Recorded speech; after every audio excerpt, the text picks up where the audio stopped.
berada? Bagaimana kabarnya? Ibu selalu berharap kalian dalam keadaan sehat selalu dan tetap semangat dalam belajar walaupun dengan keadaan wabah yang kita belum tahu kapan berakhirnya. Oke, siswa-siswi sekalian yang Ibu kasihi, bagaimana? Sekarang sudah berada di tempat? Nah, Ibu harap sebelum kita memulai pembelajaran kita pada pagi hari ini, yang diharapkan bahan ajar atau modul sudah ada di depan Anda.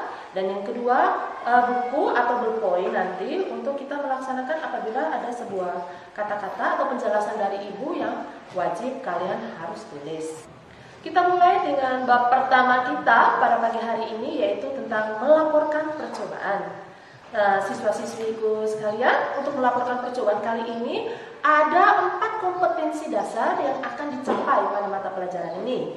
Yang pertama yaitu mengidentifikasi informasi laporan.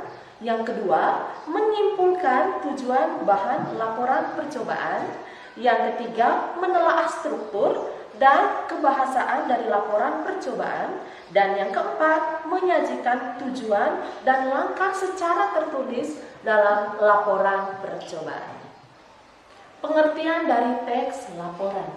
Ya, siswa-siswi yang ada di rumah maupun di mana saja kalian berada, ada yang sudah tahu apa pengertian dari teks laporan?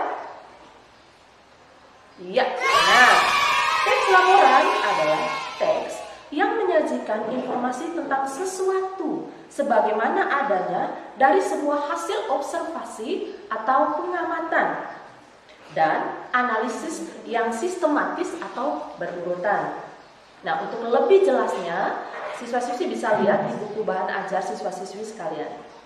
Oke, ada pun beberapa contoh teks laporan. Contoh teks laporan bisa siswa-siswi temukan dalam bentuk ensiklopedia, dalam bentuk dokumen, buku panduan, laporan kerja kelompok, dan presentasi kelompok. Oke, kita berikutnya. Setelah kita pelajari pengertian dari teks laporan, sekarang masuk ke dalam tujuan dari teks laporan. Ada yang tahu? Ya, oke. Tujuan dari teks laporan adalah mengklasifikasi atau mengkelompokkan atau menggambarkan dan sekaligus memberikan sebuah informasi yang faktual atau fakta. Secara tidak langsung, berbicara tentang teks laporan di sini, siswa-siswiku sekalian, berarti membicarakan sebuah hal yang sangat fakta, bukan sebuah rekaan. Bagaimana? Bisa berurutan di sini pengertian, tujuan. Oke. Next, berikutnya kita lihat fungsi dari teks laporan. Adapun fungsi dari teks laporan, yang pertama sebagai sumber informasi, yang kedua sebagai pembuktian, yang ketiga sebagai sebuah dokumentasi, yang keempat sebagai pemecahan masalah, dan yang kelima merupakan sebuah pertanggungjawaban. Itu merupakan fungsi dari teks laporan. Kira-kira ada yang bertanya, fungsinya seperti tadi untuk apa ya, Bu? Oke, mari kita dengar penjelasannya. Sebagai sumber informasi, sebagai contoh kita lihat di sini. Bila siswa-siswiku sekalian ingin mencari tahu kandungan vitamin C yang terdapat di buah jeruk dan terdapat di buah mangga. Nah, fungsi dari teks laporan di sini, apabila kalian membuat sebuah eksperimen percobaan, kalian bisa tahu, oh ternyata vitamin C yang ada di jeruk dan yang ada di buah mangga itu berbeda. Ternyata kandungan vitamin C yang ada di jeruk lebih tinggi daripada yang ada di mangga. Nah, itu merupakan fungsi sebagai sumber informasi. Nah, yang kedua merupakan bukti. Kira-kira anak-anakku sekalian bisa mengatakan buktinya seperti apa, Ibu? Nah, buktinya kita bisa lihat. Oh, ternyata buah dari jeruk mengandung vitamin C yang begitu banyak. Nah, itu menunjukkan sebuah bukti dari fungsi teks laporan. Nah, kita masuk yang ketiga, dokumentasi. Kira-kira apa ya hubungan dokumentasinya? Siswa-siswi, setelah kalian mengerjakan sebuah eksperimen tentang percobaan, nah, kalian mengumpulkan, membuat sebuah teks percobaan, sia-sia dong kalau kita tidak membuat sebuah dokumentasi. Nah, gunanya dokumentasi itu untuk mengumpulkan semua informasi dalam sebuah percobaan, sehingga pada suatu saat nanti kalian ingin melihat kembali, boleh saja karena kalian sudah mendokumentasinya. Bagaimana? Ingat? Oke. Terus yang terakhir, pemecahan masalah. Kira-kira pemecahan masalah itu seperti apa, siswa-siswi? Nah, pemecahan masalah seperti ini. Siswa-siswi di rumah pasti semuanya suka makan bakso. Ayo, betul kan? Suka makan bakso? Iya, termasuk ibu juga sangat pecinta bakso. Nah, akhir-akhir ini banyak sekali berita yang mengatakan bahwa dalam kandungan bakso ada kandungan boraks, anak siswa-siswiku sekalian. Boraks itu merupakan zat yang sangat berbahaya. Nah, fungsi dari laporan ini apa? Apa hubungannya pemecahan masalah ini tersebut dengan boraks? Nah, apabila kalian membuat sebuah teks laporan, sebuah percobaan, kalian bisa mengambil sebuah sampel dari bakso tersebut dan kalian lihat, oh ternyata bakso A yang memiliki boraks dan bakso B tidak memiliki boraks. Nah, itu merupakan fungsi dari sebuah percobaan. Bagaimana? Bisa? Ya, oke. Yang terakhir, pertanggungjawaban.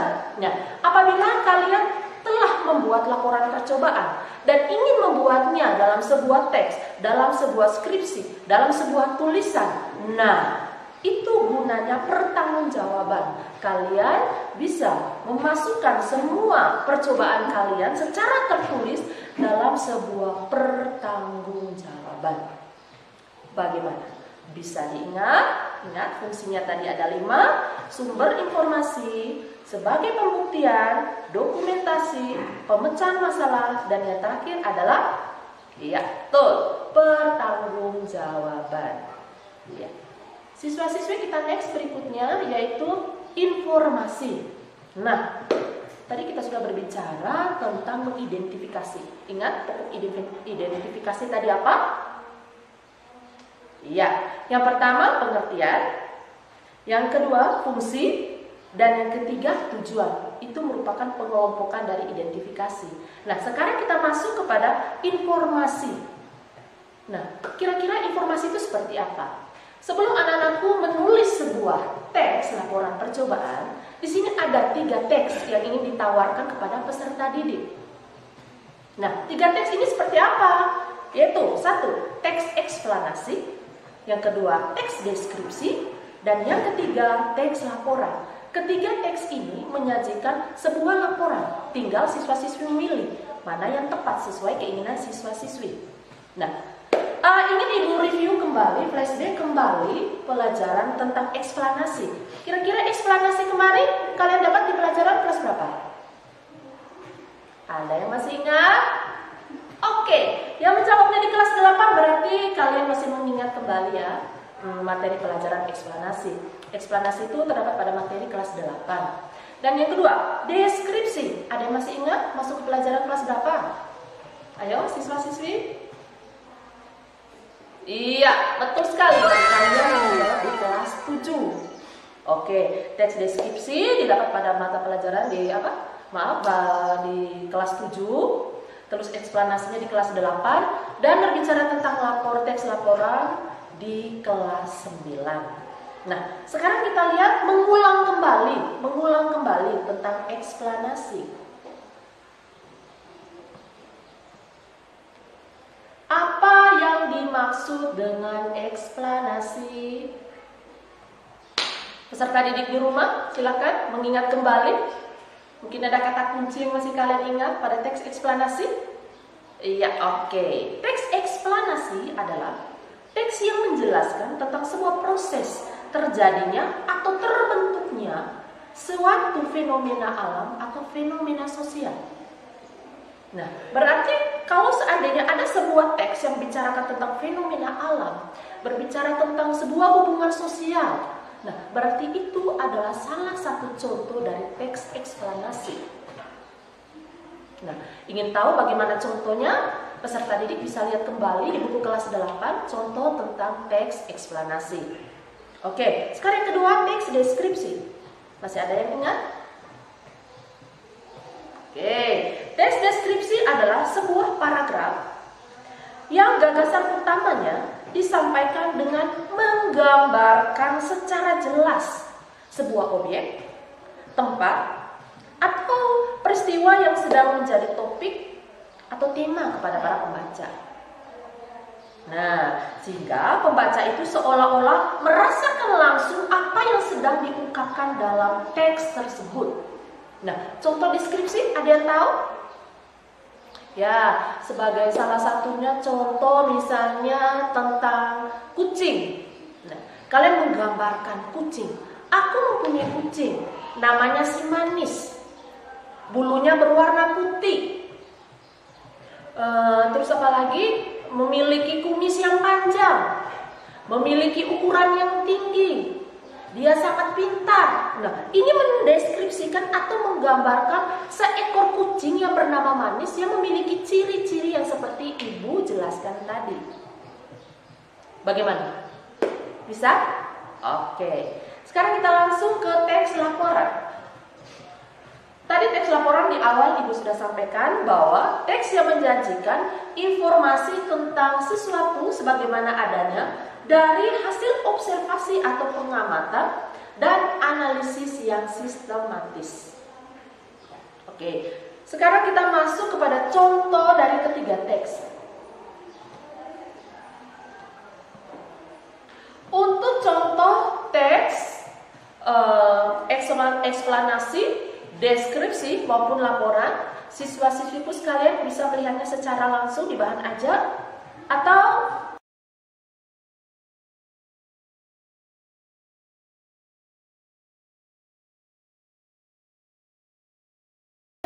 dari ketiga contoh yang Ibu tayangkan tadi, kira-kira contoh mana yang merupakan eksplanasi, contoh mana yang merupakan deskripsi, contoh mana yang merupakan laporan?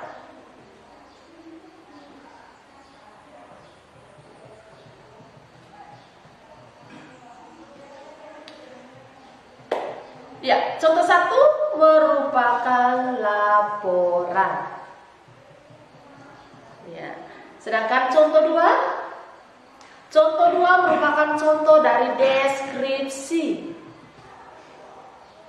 Oke, sedangkan contoh 3 merupakan contoh dari eksplanasi. Nah, kira-kira poin mana yang menunjukkan apakah ini eksplanasi, deskripsi maupun laporan? Kita lihat di contoh 3 di deskripsi. Salah satu jenis sepeda yang banyak digunakan hingga tahun 1970-an adalah jenis ontel. Kata 1970-an berhubungan dengan masa lampau. Kembali lagi ke pengertian dari eksplanasi. Bagaimana? Sesuai? Oke. Sekarang contoh 2. Deskripsi, menggambarkan suatu objek. Nah, kita lihat kira-kira di sini mana yang betul-betul mendeskripsikan, menggambarkan sebuah objek. Di sini menceritakan ada sebuah gear atau kuku yang menggerakkan sebuah sepeda. Dari awal kalimat sampai akhir berbicara tentang gear atau kuku yang ada dalam sepeda. Gearnya bentuknya seperti ini, ada rantai di sampingnya, terus bentuknya seperti itu dan ukurannya seperti ini. Semua menceritakan satu topik, yaitu gear atau kuku di dalam sebuah sepeda. Bagaimana? Menunjukkan deskripsi? Oke, sekarang kita lihat di teks 1. Kira-kira mana yang mengatakan di sini ada unsur laporan? Ada yang sudah dapat? Temukan itu? Iya.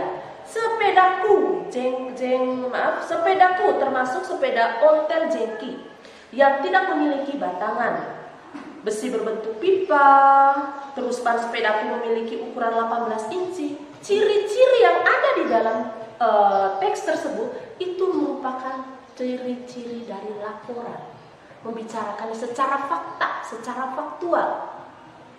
Nah, bagaimana? Sudah ditemukan sendiri di situ di bahan ajar? Iya, oke. Itu tadi ketiga contoh, eksplanasi, deskripsi, dan laporan. Next, kita masuk ke bagian berikut, yaitu B, menyimpulkan informasi laporan percobaan. Nah, sebelum kita masuk masuk ke bagian menyimpulkan informasi laporan percobaan. Masih ingat bagian identifikasi tadi? Iya, kita ulangi lagi. Apa? Pengertian, tujuan, fungsi, dan satu lagi. Iya, informasi yang disajikan. Informasi ada berapa? 3, eksplanasi, deskripsi, dan laporan. Oke, sekarang kita masuk ke B, menyimpulkan informasi laporan percobaan. Nah, seperti tadi dalam pengertian teks laporan ada tujuannya. Di bagian menyimpulkan juga ada tujuan dari menyimpulkan sebuah informasi. Nah, siswi-siswi di rumah mungkin ada yang tahu tujuan dari menyimpulkan informasi laporan percobaan? Iya, oke. Kita lihat bersama, tujuan dari menyimpulkan informasi laporan percobaan adalah untuk mendapatkan kejelasan dan kelengkapan informasi. Garis bawahi, kejelasan dan kelengkapan informasi. Semakin jelas dan lengkapnya informasi yang diberikan, maka semakin baik kualitas suatu teks laporan. Oleh sebab itu, siswa-siswiku sekalian, apabila mencari sebuah laporan, harus betul-betul yang berkualitas.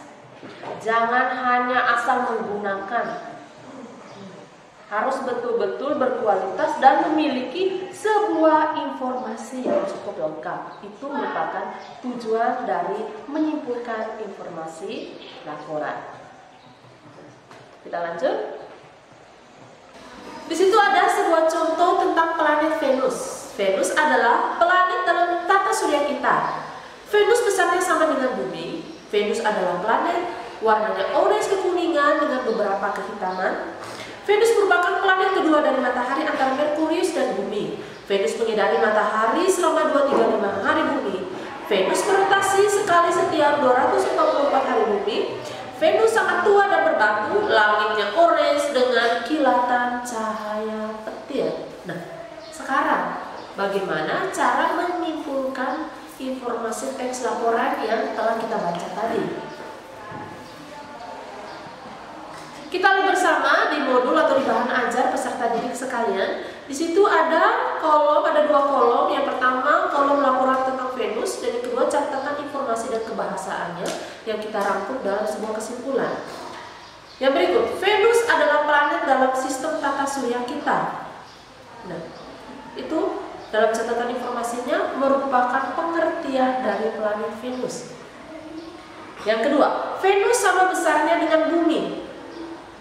Kalau dalam catatan informasinya itu merupakan sebuah ukuran planet Venus.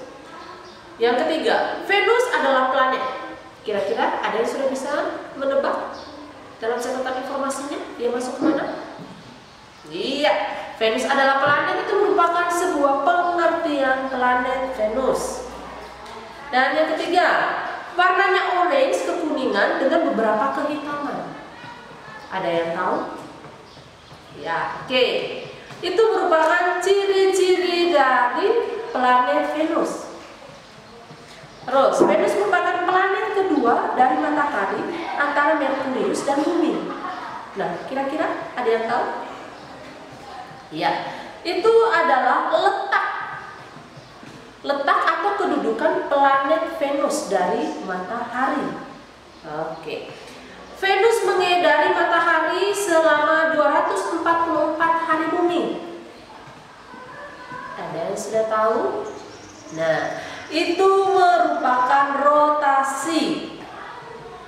Ya, sekarang yang terakhir, Venus sangat tua dan berbatu. Ada yang sudah bisa menjawab? Ya, oke. Itu juga merupakan sebuah ciri-ciri dari planet Venus. Untuk lebih lengkapnya lagi, siswa-siswi sekalian atau peserta didik sekalian bisa melihat yang ada di bahan ajar siswa-siswi. Di situ lebih lengkap dan lebih terperinci. Bagaimana? Sudah? Oke. Sekarang kita masuk ke bagian yang terakhir, yaitu menelaah struktur dan kebahasaan hasil percobaan. Nah, kita lihat bersama di bahan ajar. Tujuan menelaah struktur teks laporan adalah untuk memastikan memaparkan laporan hasil percobaan atau penelitian yang dapat dipertanggungjawabkan kebenarannya secara keilmuan. Nah, teks laporan percobaan harus disusun dengan struktur dan fitur bahasa yang sesuai dengan kaidah keilmuan. Adapun struktur teks laporan sebagai berikut. Nah, bagaimana peserta didik? Sudah bisa melihat strukturnya tadi? Ya, oke. Kita lihat kembali di sini tujuannya, yaitu tujuan menelaah struktur teks laporan adalah memaparkan ya, laporan hasil percobaan atau penelitian yang dapat dipertanggungjawabkan kebenarannya secara keilmuan. Secara keilmuan, digarisbawahi secara keilmuan. Nah, teks laporan percobaan harus disusun dengan struktur dan bahasa yang sesuai dengan kaidah keilmuan. Maka di sini bisa diambil kesimpulan dalam membuat sebuah laporan harus memperhatikan struktur yang sesuai dengan kaidah keilmuan. Bagaimana siswa-siswi sekalian, bisa dipahami? Ya, oke. Sekarang, adapun struktur dari teks laporan, siswa-siswi juga bisa melihat kembali di modul atau di bahan ajar. Yang pertama, ada judul yang merupakan penampilan kata kunci dari sebuah tulisan. Yang kedua, pendahuluan. Di dalam pendahuluan terdapat latar belakang, rumusan masalah, dan tujuan percobaan secara lengkap. Dan yang ketiga, ada landasan teori atau kajian pustaka. Nah, fungsinya untuk apa? Apabila kalian nanti ingin membuat sebuah teks laporan, sebuah buku yang menjadi referensi dalam teks laporan tersebut akan dimasukkan ke dalam landasan teori atau dalam kajian pustaka tersebut. Untuk lebih lengkapnya, siswa-siswi bisa lihat sendiri di buku bahan ajar yang telah ada. Oke, yang keempat adalah metode penelitian atau cara penelitian. Ya, siswa-siswiku sekalian, kita masuk ke bagian metode penelitian. Dalam metode penelitian ini dipaparkan cara yang digunakan dalam melakukan percobaan. Nah, di dalamnya kalian bisa lihat ada itu rumusan masalah, ada itu tujuan, dan bagaimana cara pengerjaan landasan teori atau kajian pustaka. Nah, siswa-siswiku sekalian, untuk pada bab ini sampai di bagian struktur, Ibu rasa sudah selesai. Kiranya apa yang Ibu sampaikan dan contoh-contoh yang Ibu berikan akan menjadi pegangan untuk siswa-siswi untuk memperluas lagi ilmu tentang pada bab 1 ini, yaitu melaporkan percobaan, sehingga siswa-siswi pada masa pandemik ini bisa belajar secara mandiri dengan cara menyaksikan video ini dan mencocokkan kembali dengan bahan ajar yang telah siswa-siswi miliki. Nah, sebagai latihan pada bab 1 ini, siswa-siswi bisa mengerjakan latihan pada LKPD yang sudah disediakan di dalam bahan ajar, yang di bagian belakang ada LKPD pembelajaran pada bab 1. Itu dikerjakan mulai dari latihan 1 sampai latihan 8. Bagaimana siswa-siswi? Untuk lebih jelas dan untuk lebih lengkapnya, siswa-siswi dapat membaca secara mendetail di dalam bahan ajar. Di sini Ibu hanya menyampaikan pokok-pokok pentingnya saja. Apabila ada kata yang salah, mungkin atau kurang yang berkenan untuk siswa-siswi, dari sini Ibu mohon maaf dan selamat belajar. Dah.